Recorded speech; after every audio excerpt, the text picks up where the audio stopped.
shower, are they going to make some explosions? That's I what I don't was. know. They're ready right now.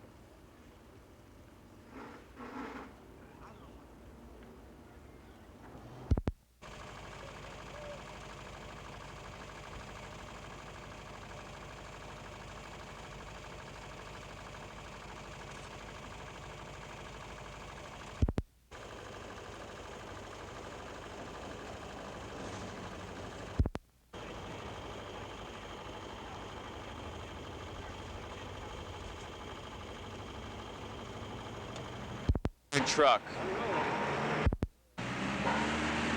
Take one. 3, 2, 1. Well, the big question remains. Who really made this mistake? MARTA officials say they didn't, and on the other hand, the contractor says he didn't either.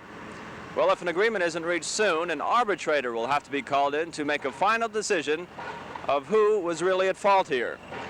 Whoever that is will have to pick up the tab for this expensive mistake.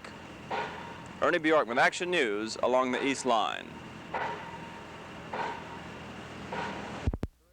Take two. 3, 2, 1.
Ed Gadrix lives in this small suburban community of Fontainebleau Forest near Champlain, just about 15 miles from his office in the heart of downtown Atlanta. Every morning, Gadrix has to drive his car through numerous traffic jams for about an hour before he reaches his office. With a rapid transit system, Marta says Gadrix's travel time to work would be cut nearly in half. Mrs. C.D. Jordan works in the northeast section of the city. Her home is in the northwest Atlanta area. Mrs. Jordan rides the Atlanta transit buses to and from her job, and with at least 2 transfers a day, she spends a little over 2 hours a day riding buses. With its proposed centralized bus system, Marta says it could save Mrs. Jordan at least an hour a day.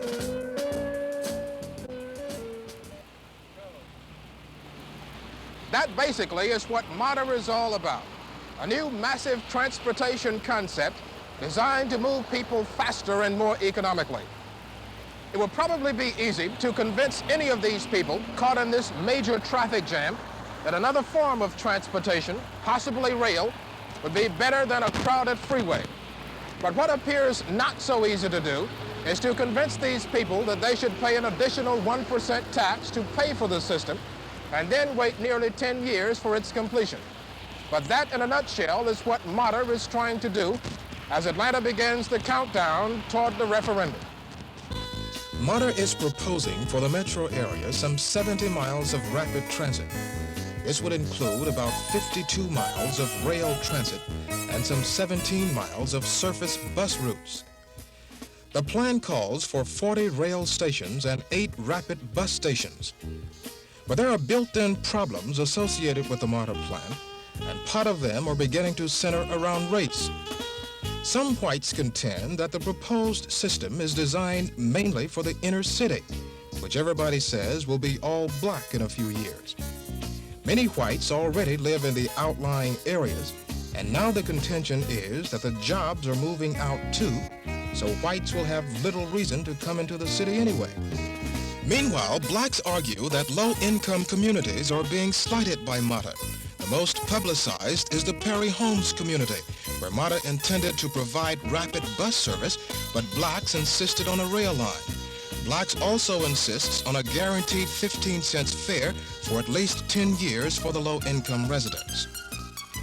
Last month, photographers Pat O'Dell and Nell Anderson joined me for a look at transit systems in Toronto, Mexico City, and San Francisco to study their advantages and disadvantages in relation to what is being proposed for Atlanta.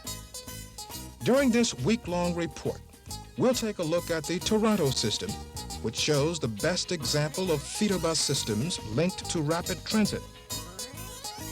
The Mexico City system will be studied, pointing out the job the system is not doing because of design and population growth. And then there's the San Francisco system, which is already 2 years behind its projected completion date. The people here have been paying taxes for this system for 10 years, and the first train is not in operation yet. This is Lo Jelks, WSB News.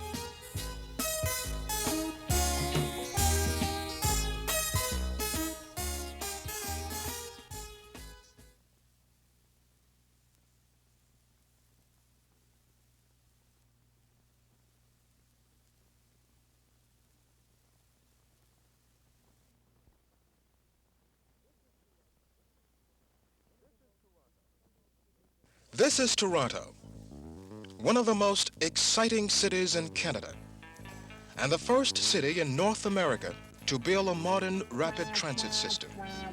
Toronto is more progressive than many people realize, with its 2 million plus population, modern construction sites, and a pleasant climate, at least during this time of year. City fathers here envisioned a rapid population boom for this community and began planning for a flexible transportation system to cope with it back in the 1800s. The present subway system, however, was not the first to be proposed in Toronto. In 1910, a rapid transit system was recommended by transportation consultants, but the proposal was defeated by the voters. Another proposal was defeated in 1912. Nobody really knows why these measures did not pass the voters, other than speculation that the citizens simply did not see any advantages to the rapid rail system then. But in January of 1946, the tides turned. Residents voted nearly 10-1 to construct a high-speed rail rapid transit system, with the understanding that the government of Canada would assume 1/5 of the construction cost. Unlike the proposal for Atlantans, which calls for a 1% sales tax to construct a rapid transit system, residents of Toronto were not taxed 1 penny for the construction of its system. Nearly $50 million was borrowed to cover initial construction costs, and in less than 15 years of operation, revenue from the system has paid off the loan in full. But Toronto now has a more than 20-mile system that is moving people and making money.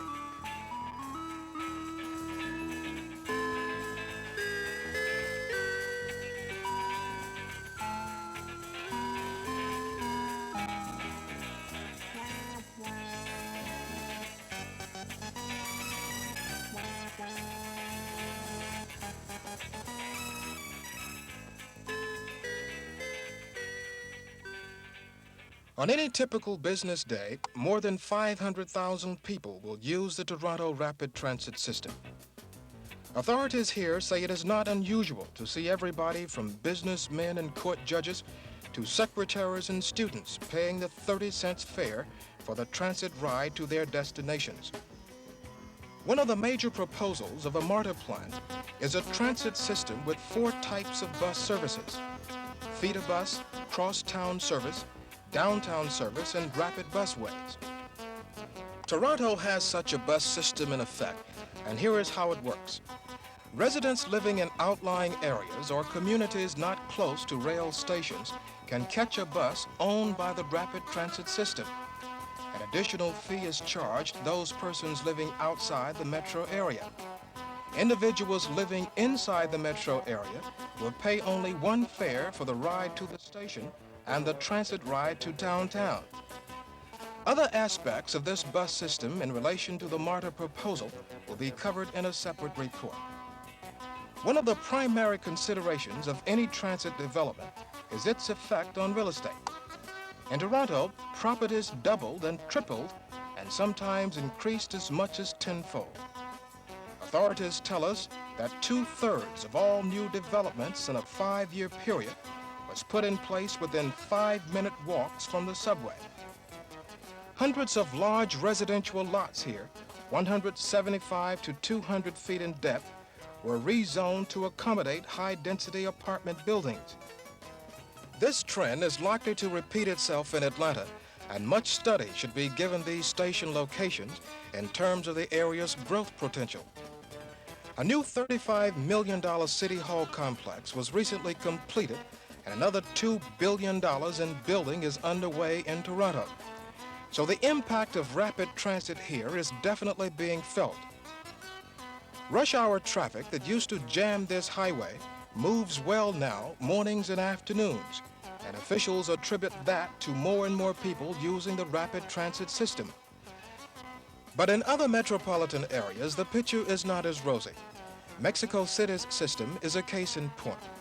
And in Report 3 tomorrow, we'll take a look. This is Lo Jelks reporting.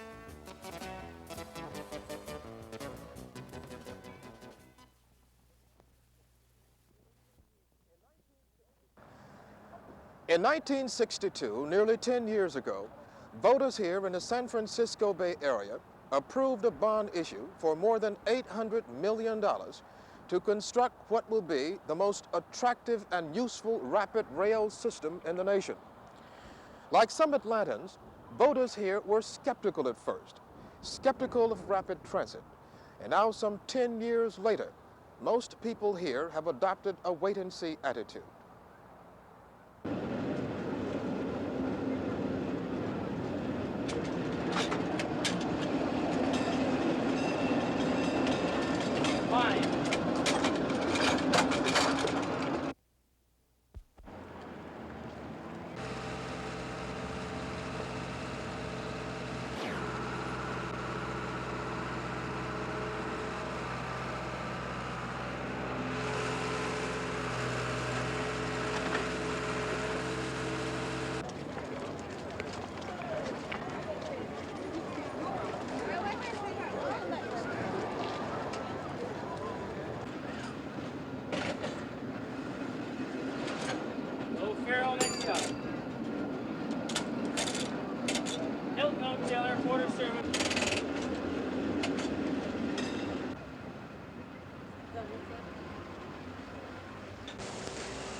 The board has not really told the people of San Francisco how it is going to affect us. We don't even know where some of the lines are going to go in relationship to our municipal railroad. And as far as we're concerned, as I'm concerned as a San Franciscan, it just has interfered with me coming to and from work. Sometimes it takes me an hour and a half to get home after work, even though I live right in the center of San Francisco. So when the system becomes operational, you don't even plan to use it? I probably will not plan to use it, no. I probably still use the Muni.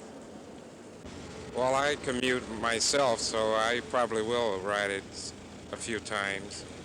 But I prefer the bus. I'm able to rest a little comfortable. And plus, I hear that the system is underwater, so that will keep me a little at ease, too. As far as I'm concerned, it's been rugged while they're putting it in. Are you disturbed because it's taking so long to get it operational? No, it's just disturbed because all we've had is headaches ever since they've started it in our particular line of work.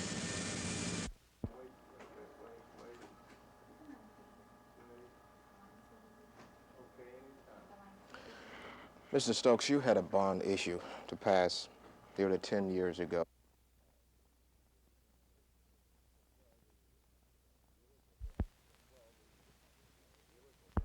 Well, the original vote was for 792. We didn't have to go back to the voters, however. A combination of things. Delay, which you should be very careful to watch out for. Delay occasioned by a taxpayer suit. Delay occasioned by some of the 34 communities in our area changing their minds after the fact about where they wanted facilities located, and the resolution of these caused delay. And delay compounded the second influence, which was inflation. You must remember our vote was in November of '62, and we used an inflation allowance based on what had happened in the 1950s. Well, as everyone knows, the inflation allowance, particularly here on the West Coast, simply didn't follow the same pattern in the '60s. It jumped, it skyrocketed.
under the reduced fare that MARTA is proposing, I think this will produce a tremendous increase in the number of people that use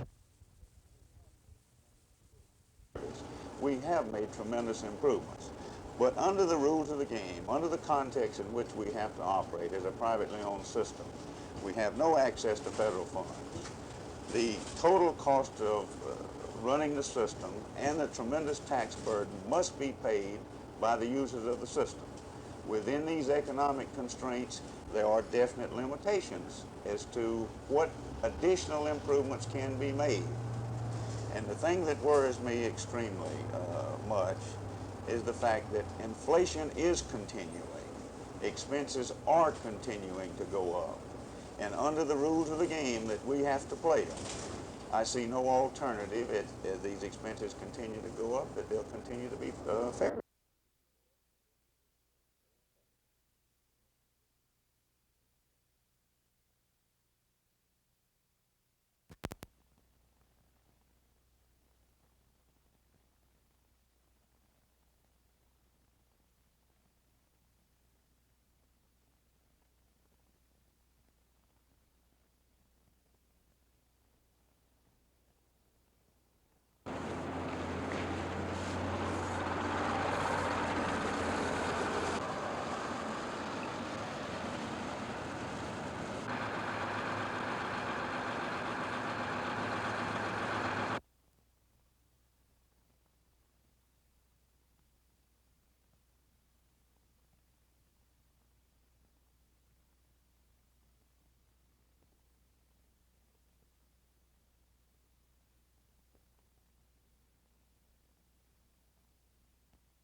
And it should really be called a public transportation referendum, because there are tremendous things that can be done and will be done and are being committed by MARTA, such as expansion of the present bus system, new routes, new direct services, more buses, more frequency of service with a reduction in fare, are immediate things that will have an immediate benefit to the people who we're asking to pay more taxes in order to finance it.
So you might consider leaving a bit earlier leaving home a bit early.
If your travel work route normally takes you past this section of Interstate 75/85 in downtown Atlanta, sooner or later you could face delays of up to 5 minutes. So you might consider leaving home a bit earlier now, because for the next 9 months, this 1,000-foot detour will serve as a bypass along the downtown interstate connector.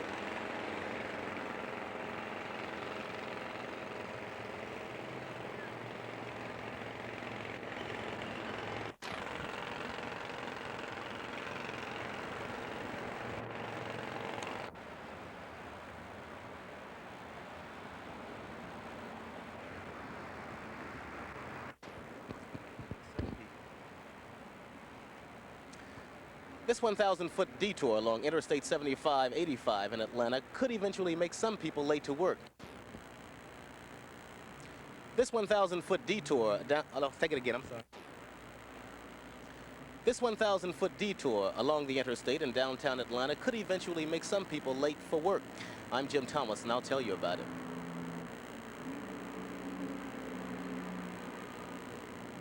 Two, 3, 2, 1. This 1,000-foot detour along the interstate in downtown Atlanta could eventually make some people late for work. I'm Jim Thomas, and I'll tell you about it.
Mrs. Hagan, just what's the whole problem? Well, the first day of school, we sent the kids to school and went on our natural business, and then I got home Monday evening and we found out that there wasn't a school bus, a tripper bus for MARTA that came through Peachtree Hills. Well, what is the bus that they're riding now? Where does it go? Where does it stop? And what's exactly the problem? What's your complaint here? Okay, well, we have to catch the regular MARTA city bus, and we have to get off at Peachtree Hills, and then I have to walk over to E. Rivers School at Peachtree Battle. All right, so you have to walk. Still, what's the problem? That's not. How is this different from last year? Last year we had a bus that came by here, and it stopped and picked up the kids, took them to school, and then in the afternoon it came by the school and picked them up and brought them home. I want to be on that little monster on the camera. I want to be on.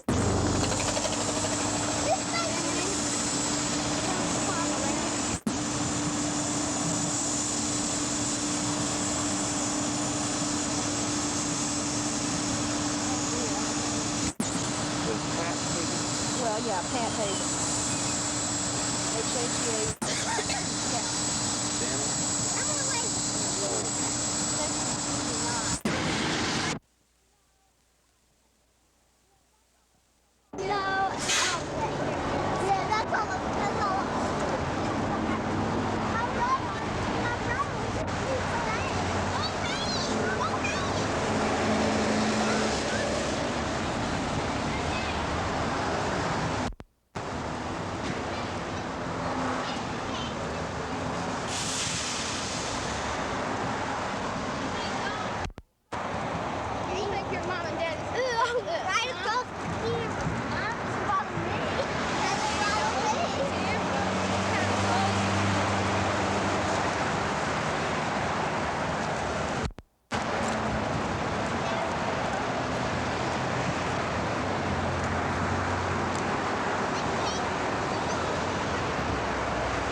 Kindergarten, and she's in the 5th grade this year.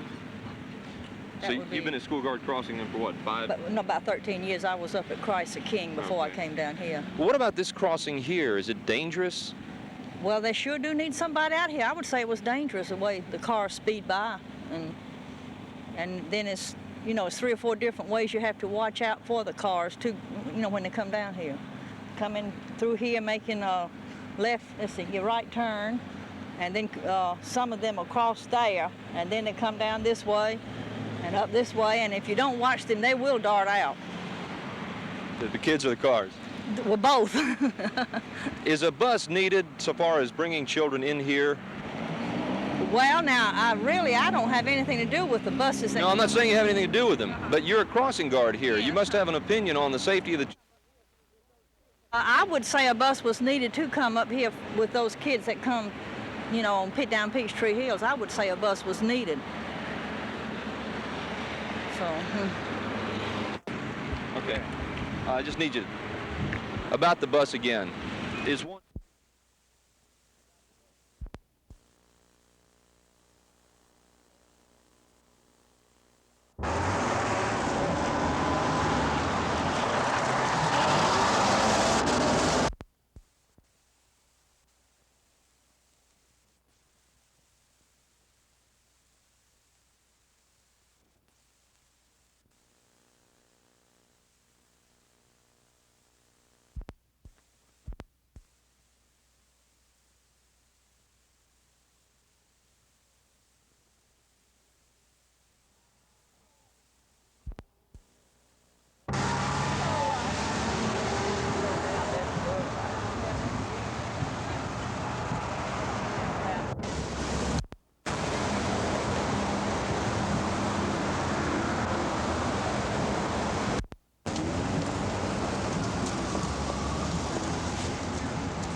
be riding the bus all the time?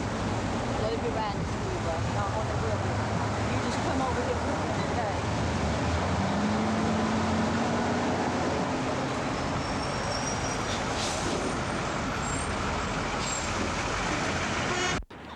Tag, take one. You ready? Say when. All right, tag, take two.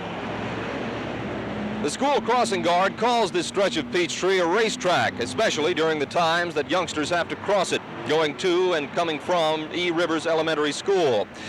Some parents of those children that we've spoken to call this stretch of Peachtree a death trap. They say it doesn't have to be.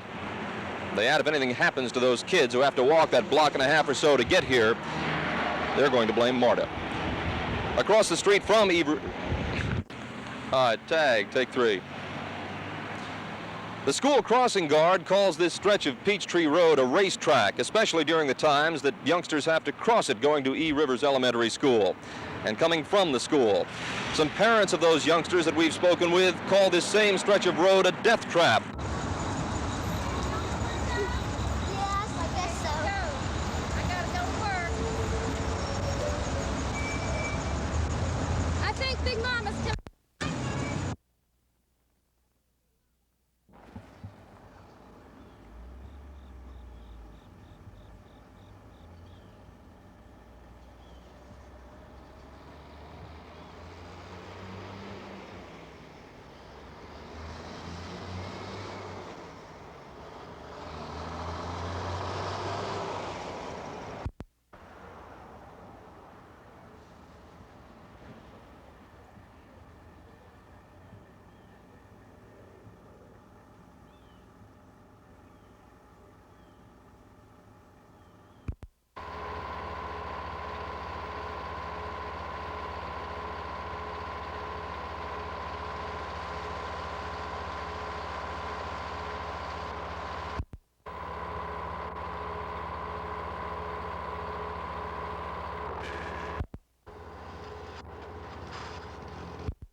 Three, 5, 4, 3, 2. Is MARTA wasting money by burning lights during the daytime? I'm Don McClellan, and we'll find out. One more time. This one has 10 mercury vapor lights. With this much daylight, it would appear that you don't need 10, 6, nor 3 in order to see.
Oh, I'm gonna be there.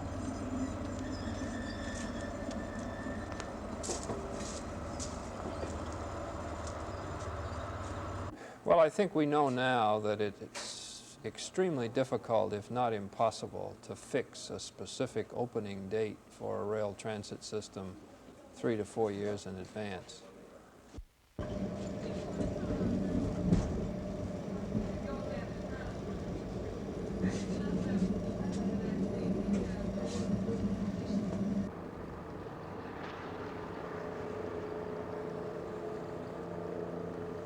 Unleaded gas is going to be in short supply. The price has already gone up 3 cents and is going to go up 5 or 10 more.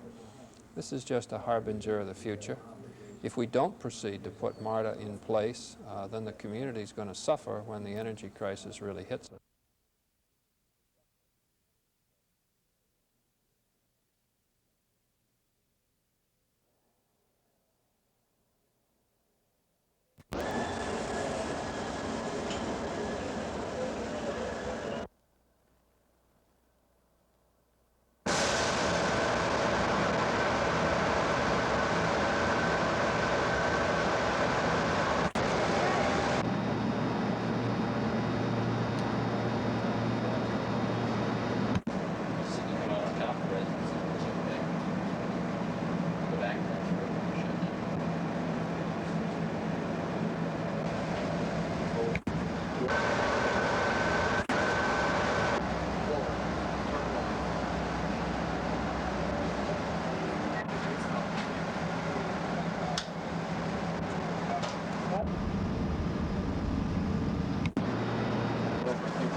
MARTA and the French manufacturer have to come to an agreement on a time schedule for delivery of new trains.